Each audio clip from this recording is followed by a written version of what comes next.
Baik, selamat sore Bapak Ibu semuanya. Sore. Shalom. Shalom. Ada sukacita. Ada. Kepada Allah. Kita memasuki hari yang ketiga, hari terakhir. Ingat, Yesus juga mati hanya 3 hari kuburan. Hari ketiga bangkit. Maka kita pun akan belajar bangkit, memperbaiki relasi dengan pasangan, memperbaiki relasi dengan anak-anak, memperbaiki relasi dengan orang tua. Maka Bapak Ibu yang berkasih, para romo, suster, mari kita berdoa. Dalam nama Bapa dan Putra dan Roh Kudus. Amin. Tuhan bersama Dan bersama Roh. Allah Bapa yang Maha Baik. Kami memuji dan menyembah serta memuliakan nama karena Engkau Allah dan Tuhan kami. Kepada siapa lagi kami berseru kalau bukan kepada Tuhan? Para nabi telah Kau gerakkan untuk menjadi mulut-mulutmu mewartakan kebaikan. Yesus Putra adalah sosok Allah yang telah menjadi manusia. Ia penuh kemurahan hati. Ia datang untuk menyembuhkan. Ia datang untuk memulihkan. Ia datang untuk mengampuni dosa-dosa. Kami bersyukur kepada Tuhan bahwa penebusan adalah peristiwa yang sangat besar dalam hidup kami. Engkau mengerti kami manusia yang pernah jatuh, gagal dalam mencintai. Namun Engkau selalu mendorong kami untuk bangkit, memperbaiki dan berubah. Engkau selalu menantikan anak-anak-Mu bertobat kembali kepada-Mu. Maka Tuhan, turunkanlah rahmat pertobatan itu di dalam diri kami, khususnya di masa Advent, sehingga kami sungguh layak dan pantas menyongsong kehadiran Putra di dalam keluarga kami, di dalam hati kami. Mari bersama-sama kita serukan iman kepercayaan kita kepada Allah. Aku percaya akan Allah yang Maha Kuasa, Pencipta dan bumi, dan Yesus Kristus yang Tuhan Yang lahir dari Roh Kudus, dilahirkan oleh perawan Maria, yang yang diberikan sengsara dalam pemerintahan Pontius Pilatus, disalibkan, wafat dan dimakamkan, turun ke tempat penantian, pada hari ketiga bangkit dari antara orang mati, yang dari surga duduk di sebelah kanan Allah Bapa yang Maha Kuasa. Dari situ Dia akan datang mengadili orang hidup dan mati. Aku percaya akan Roh Kudus, Gereja Katolik yang kudus, persekutuan para kudus, pengampunan dosa, kebangkitan badan, kehidupan kekal. Amin. Dalam nama Bapa, Putra dan Roh Kudus. Amin. Ya, perjalanan 3 hari rekoleksi kita. Pertama kita berbicara sekali lagi tentang spiritualitas, lalu tentang hal-hal yang berat dalam perkawinan, konflik-konflik dalam perkawinan. Lalu kita belajar tentang apa? Mengatur hidup perkawinan supaya makin baik dan benar diatur hidup perkawinan itu. Karena kalau tidak diatur, lama-lama akan menemukan kebosanan dalam perkawinan. Kalau sudah bosan, akhirnya kita bertahan dalam perkawinan, yang penting tidak cerai. Itu Bukan yang penting tidak cerah. Ingat, Tuhan menyatukan Anda dalam perkawinan supaya diberkati Tuhan.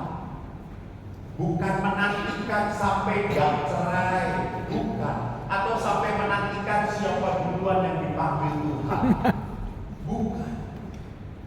Kalau begitu perkawinan menjadi berat. Perkawinan harus selalu diatur. Tadi malam saya kan menginap di Neo. Di Neo itu di tengah-tengahnya ada kolam renang. Malam hari saya belum bisa tidur, kurang lebih setengah 11, masih capek. Saya keluar duduk, lalu menyupai Tuhan. Pada saat saya duduk di seberang kamar saya agak jauh, ada pasangan suami istri.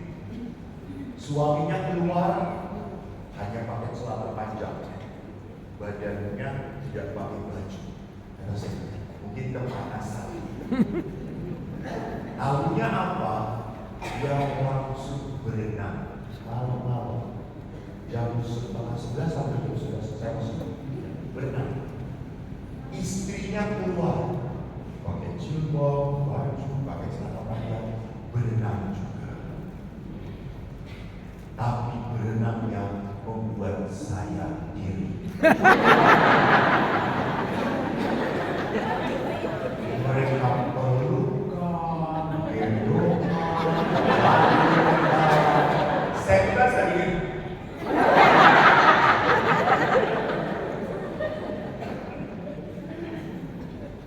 Senang sekali mereka, sungguh menikmati. Mereka nggak mikir bahwa ada saya.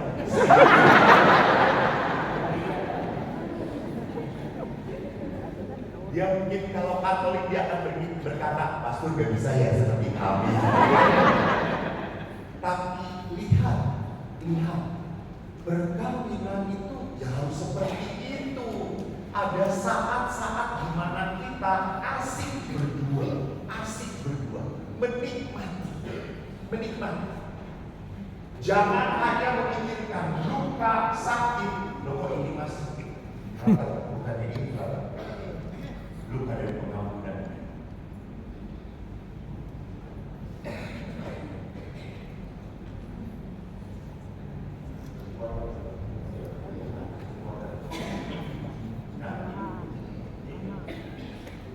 Kalau hanya memikirkan luka, akhirnya apa?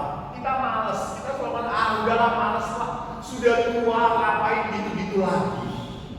Loh, sudah tua pun masih tetap butuh kasih sayang. Masih butuh bahwa saya merasakan berdua. Waktu saya tugas di tebing tinggi, saya kaget kalau orang Batak itu memanggil kakek itu opung doli itu laki, opung boru itu opung perempuan. Opung doli dengan opung boru ke gereja berapa sih?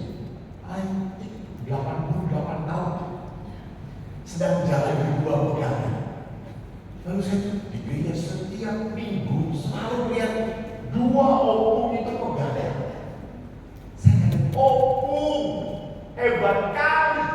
Apa mau? Itu kalau jalan selalu berdua berpegangan.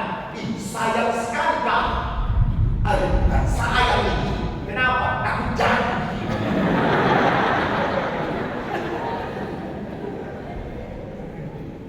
Jadi saling menjaga. Pernah juga saya kan punya kelompok opa-opa jalan. Jadi kalau hari Kamis habis misa kami itu jalan dengan opa-opa. Saya ikut. Lalu suatu saat opa itu berkata, Romo, istri saya itu senang nonton YouTube-nya Romo. Ayo ke rumah. Loh kenapa istri gak suruh jalan-jalan loh Pak? Dia udah bisa, kakinya udah sakit. Dia gak kuat jalan Romo. Datang Romo ya. Oh baik. Suatu hari saya datang, Bel, Lalu si opanya buka. Romo, terima kasih Romo. Ya, mana nih? Oh, Hani, sayang.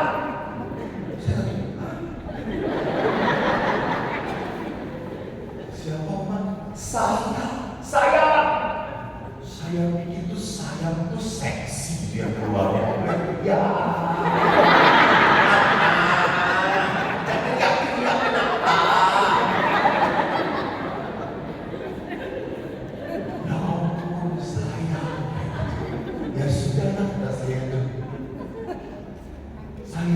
Ini Romo Eko yang saya, aduh aku senang sekali, terima kasih ya Romo. Sayang, buatkan kopi. Romo Eko suka kopi, tidak pakai gula, hitam. Dia suka kopi hitam karena dia minumnya hitam. Wah. Lalu si omonya, ya, yang ke dapur. Lalu saya bertanya, Opa selalu panggil istri, sayang, Hani, hebat kali. Sayang banget ya.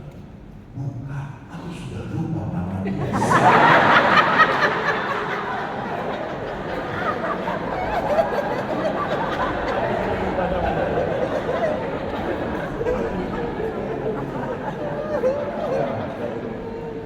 Jadi lihat Bapak Ibu yang terkasih, bahwa dalam perkawinan ada sebuah relasi yang harus terus dijaga. Maka lihat, perlu ada apa di dalam sebuah relasi? Pengampunan. Tidak mungkin di saat orang hidup bersama pasti baik-baik saja. Tidak mungkin. Anda mau hidup bersama dengan siapapun pasti ada apa? Gaduh. Pasti ada ketidakcocokan. Pasti ada yang namanya apa? Berantem. Di biara ngomong ada. Saya pernah jengkel dengan pastor senior. Dia kalau diberi tugas selalu ada alasan. Saya kan kita harus memberikan kan. Romo tugas di sini untuk tugas ini. Saya nggak bisa, sudah ada tugas. Sudah tidak ada apa-apa. 1, 2, 3 kali nggak apa-apa. Lama-lama kita jengkel. Diberi tugas selalu tidak bisa. Saya akhirnya datangi pimpinan. Saya katakan kepada pimpinan, kalau mau bunuh itu berdosa atau tidak? Saya anak abri. Saya sudah biasa dihajar, saya bisa mengajar dia. Tidak boleh. Tapi saya jengkel. Ampuni. Saya pergi keluar dari ruangan pimpinan. Dan Bapak Ibu tahu, orang yang menjengkelkannya itu tenang-tenang saja. Romonya itu kalau ketemu saya, hai Eko.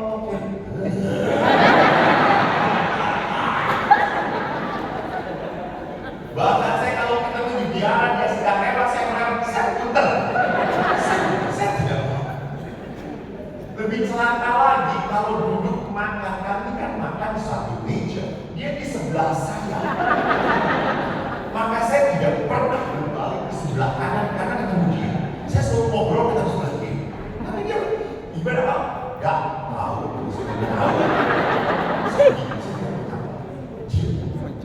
Lihat, orang yang happy saja, sayanya dongkol terus. Betul atau tidak? Lalu saya berkata, Tuhan, kok Eko ini bodoh? Eko ini mengajarkan umat, kalau kamu marah, kecewa, doakan. Oh oke. Akhirnya saya novena. Tuhan, ubah dia. Kalau perlu pindah.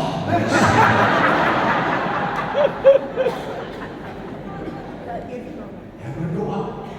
Saudara-saudara terkasih, doa orang benar bila didoakan dengan yakin besar kuasanya. Hari ke-9 dia tidak berubah.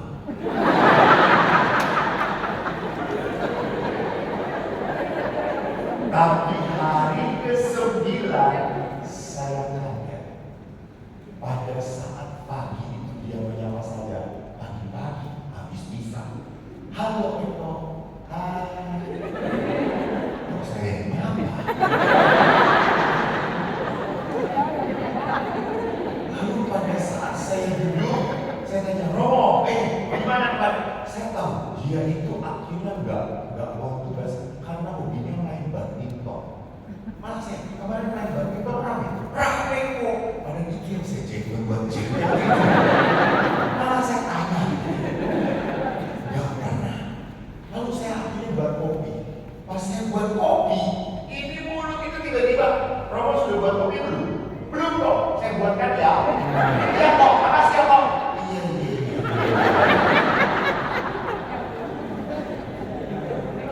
Pertanyaan saya, apakah Tuhan mendengar doa saya?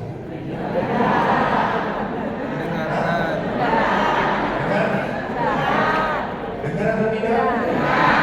Ibu tuh dengar cerita saya enggak? Doa saya kan supaya apa? Berubah. Apa yang terjadi? Romo berubah. Ini susah ini. Lihat, Tuhan mengubah hati saya. Tuhan mengubah hati saya. Akhirnya saya dekat dengan Dia. Lihat, itu kekuatan doa. Tuhan tidak pernah bisa mengubah suamimu. Bapak-bapak, Tuhan tidak pernah bisa membuat istrimu diam. Tuhan juga mudah kalau mendengar istrinya. Tidak bisa diubah, tidak bisa. Maka lihat nanti di dalam perjalanan pengampunan ada puasa dalam doa. Maka mari kita lihat Viktor Frankl bagaimana menghadapi penderitaan supaya menjadi peristiwa berkat. Karena kalau penderitaan itu sampai pada kita hanya marah, kita hanya kecewa, kita hanya sedih. Coba lihat, ada orang yang sedang sayang dengan pasangannya, tiba-tiba saja saya mendampingi seorang ibu yang punya 2 anak kecil, suaminya baik, suaminya itu pagi-pagi berenang, lalu tiba-tiba kok suaminya kerap dan meninggal saat itu di kolam renang. Padahal nggak pernah sakit, nggak pernah mengeluh, apapun dicek baik semuanya. Kok bisa terjadi? Itu misteri. Kami punya frater, baik sekali frater ini. Tugas Dinias. Tiba-tiba waktu dia berenang di pantai, ada satu orang teriak, anak kecil teriak pada frater. Frater, itu ada 2 temanku tenggelam. Frater itu balik, dia kejar 2 anak, dia dorong sampai ke pantai. Dia kelelahan dan dia tergulung ombak, 3 hari baru ditemukan dan meninggal. Frater ini baik sekali. Sampai ayahnya berteriak-teriak waktu dia meninggal. Karena dari 3 atau 4 anaknya, ini satu-satunya yang berhasil, yang mau jadi pastor di Talisman. Tentu banyak kisah-kisah di mana menyakitkan, di mana saya punya perasaan sedih, kecewa. Viktor Frankl adalah seorang Yahudi. Dia melihat bagaimana keluarganya dihabisi oleh Nazi. Di depan matanya, dia punya kemarahan. Lalu dia berkata, dia menulis buku, banyak penderitaan dalam hidup yang tidak bisa diubah. Masa lalu kita tidak bisa dirubah. Jadi kalau orang itu hanya mengingat masa lalu, gak akan pernah maju. Bu, berkat Tuhan itu untuk saat ini dan besok, bukan dulu. Kalau Anda hanya melihat dulu, sama ini. Kalau para wanita itu kalau nyalakan suaminya, dulu.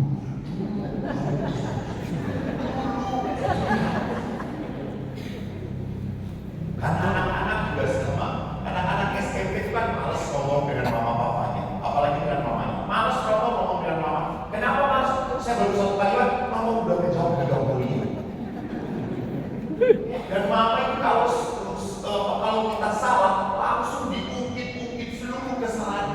sejak kita dikandung oleh mama.